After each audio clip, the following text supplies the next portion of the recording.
Welcome to part 4 of my audio series where I am reading out a book that I have written called Raising Rylan. It's my journey as a special needs mum. Can you not stand there and watch me because it is like I can't focus.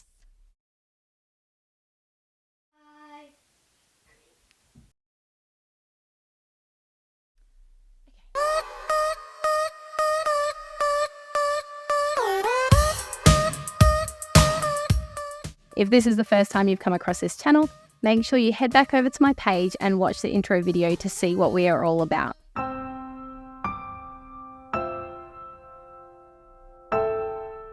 Part 4. There is nothing wrong with my child, but something isn't right. We waited several months for an appointment to become available for Rylan to see a paediatrician. I remember walking into the doctor's office in Brisbane City and was already carrying a chip on my shoulder. I felt guilty having to go through all of Rylan's challenges, and it made me feel like I was betraying him. It felt like I was complaining about my precious child. I felt bad that I was struggling. I felt guilty, yet again. After everything was discussed with the paediatrician, he sat down and pondered over his notes that he had written down as I spoke. I remember feeling like I was being interrogated with the number of questions which brought on his instant reaction to furiously jot down every piece of information I had given him.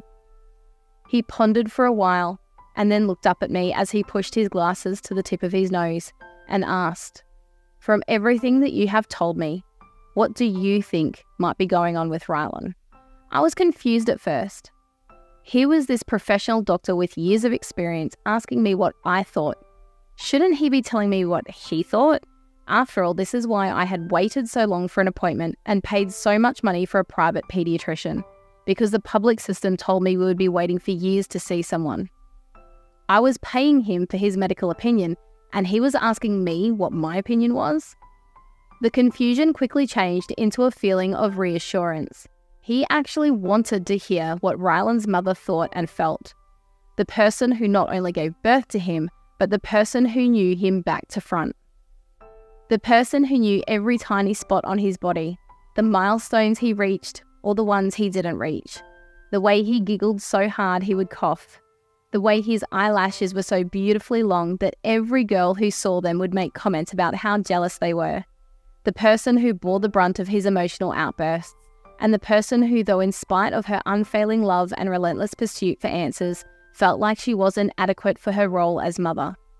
But in all of that, the person whose intuition should be trusted the most. I looked into the paediatrician's eyes, holding back the flow of warm tears that were literally on the brink of causing a flood right there in his office, and simply said, "There is nothing wrong with my son, but I know that something isn't right. I don't know what that something is, but I need to find it so that I can help him have the most amazing life possible. I need to help him so that we don't keep feeling like we are failing each other each and every day." The doctor sat back in his chair, took a deep breath in, and then slowly exhaled as he looked out of his fancy office window, where Rylan had sat himself looking down at the cars racing by down below. We had attempted several times to get him down, but he was adamant that even though Nanny, who had come with us for support, was trying not to panic about a freak accident happening while he had hard pressed his hands and face against the glass that sat 10 levels above the road below, that he was not moving. That was his spot, and that was final. After some brief moments of reflection in what also felt like an eternal amount of time passing by, the doctor then asked if I had ever heard of autism. Ryan, take your food, and I'm out of here.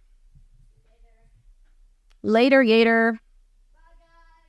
Make sure you hit that notification bell so you can stay up to date of any new videos I have coming out.